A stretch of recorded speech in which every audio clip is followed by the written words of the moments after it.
सातवीं क्लास आपका सामाजिक में अध्याय है दूसरा, नए शासक और उनके राज्य। अब हमने आधा पढ़ लिया था जिसमें चोल शासकों के बारे में पढ़ा था, उनका प्रशासन कैसा था, ठीक है, उनके कौन से मंदिर बनाए गए उनके द्वारा, कौन कौन सी चीज़ें थी, कैसे वो शासन चलाते थे।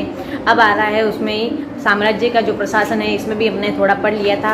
अब देखिए जो चोल शासकों का जो प्रशासन था उसमें उन्होंने भूमि को अलग अलग भागों में बांटा हुआ था, भूमि के अलग अलग प्रकार बताए गए, ठीक है। अब हम उसके बारे में पढ़ेंगे।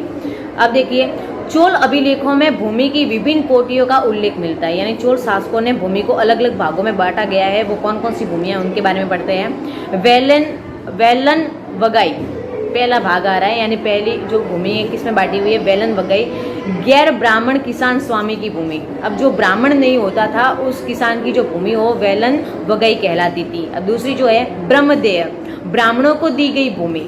अब भूमि दूसरी भूमि कौन सी है, ब्रह्मदेय अर्थात ब्राह्मणों को दी हुई भूमि।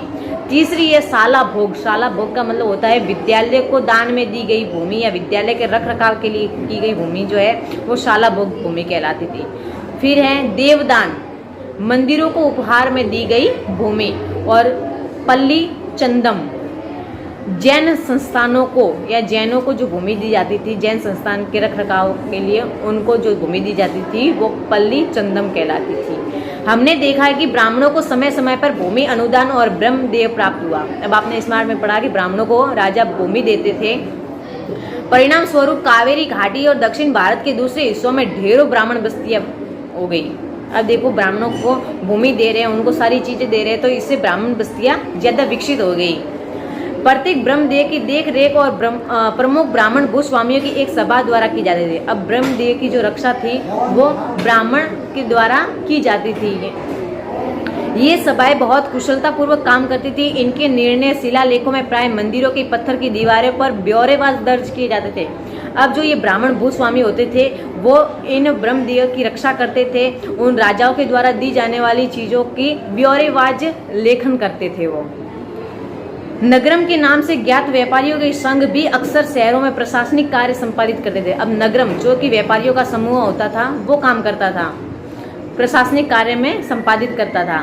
तमिलनाडु के चिंगलपुर जिले के उत्तर मेरूर में प्राप्त अभिलेखों में इस बात का सविस्तार वर्णन है, ठीक है। वहाँ पे जो अभिलेख प्राप्त हुआ है उसमें ऐसा वर्णन किया हुआ है कि कैसे जो है नगरम संस्था थी वो प्रशासन को संभालती थी।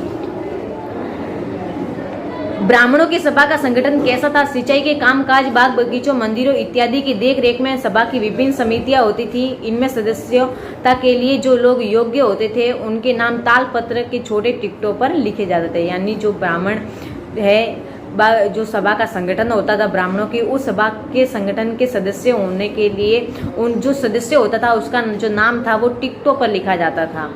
मिट्टी के बर्तन में रख दिया जाता था और टिकटों को में लिखकर एक बड़े मिट्टी के बर्तन में वो सारी जो नाम लिखे हुए वो डाला जाता था और फिर एक छोटे बच्चे को बुलाकर उसमें से निकाले जाते थे टिकट, जैसे अपनी लॉटरी निकालते ना उस तरीके से।